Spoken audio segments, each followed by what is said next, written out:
Bien, les participants qui participent au projet BQC pour la COVID sont très intéressés parce que la COVID reste très inconnue, donc ils veulent avoir des réponses à leurs questions. Et puis, ils veulent aussi, comme toutes nous autres, faire avancer au niveau de la COVID et trouver des solutions aussi. Donc, ils sont très enthousiastes quand ils arrivent ici.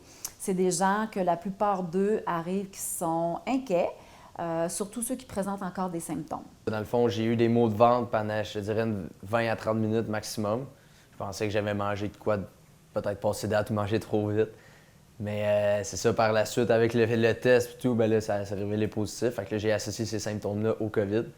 Mais sinon, jamais. J'ai été me faire tester parce que j'ai été en contact avec quelqu'un. Sinon, je pense pas que j'y serais été avec juste ces symptômes-là. J'ai eu des petits épisodes, là, une couple de mois, je pense que c'est 6 mois après mon test, mais présentement, non. J'ai retrouvé la forme que j'avais avant. Là. Dans mon entourage, j'ai 2 personnes aussi qui font partie de la biobanque. Ils ont la même. Un qui est un petit peu plus vieux que moi, mais l'autre a le même âge que moi. Puis c'est ça, même chose pour eux. Là, ça leur fait grand plaisir de participer à ça. C'est 1 heure au mois, là, quasiment, c'est rien du tout. Ces échantillons-là peuvent être utilisés pour vraiment une variété d'analyses par les équipes de recherche. En fait, ces échantillons-là sont pris à des temps très précis. Et on a vu qu'il y a déjà au moins 3 vagues de patients atteints de COVID qu'on a vécu dernièrement.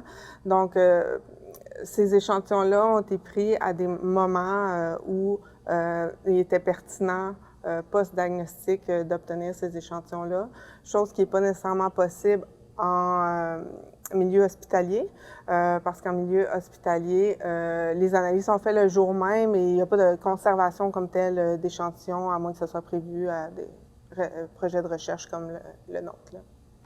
Donc, la majorité des échantillons sont conservés à moins 80 degrés Celsius. La raison pourquoi on choisit de les conserver à cette température-là, c'est parce qu'on diminue le plus possible tous les événements biologiques, biochimiques qui puissent encore se poursuivre dans ces échantillons-là qui ont été prélevés.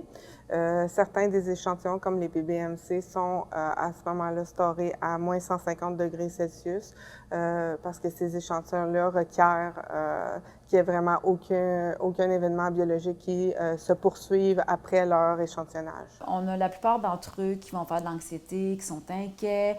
Il y en a même qui vont parfois vivre de la culpabilité. Ceux qui vont donner la COVID à leur entourage vivent énormément de culpabilité.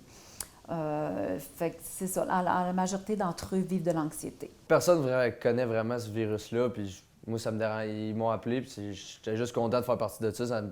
Ça fait des dans le fond, ça fait des essais de recherche, les prises de sang, puis tout, puis ça me faisait plaisir de participer avec ça, puis c'est sûr que ça va servir. Là. Je suis très heureuse d'y participer parce qu'en recherche, on fait avancer les choses. Donc, ça va aider les gens qui sont atteints de la COVID, qui ont eu la COVID, ainsi que les entourages aussi pour, au niveau de l'anxiété, faire diminuer l'anxiété.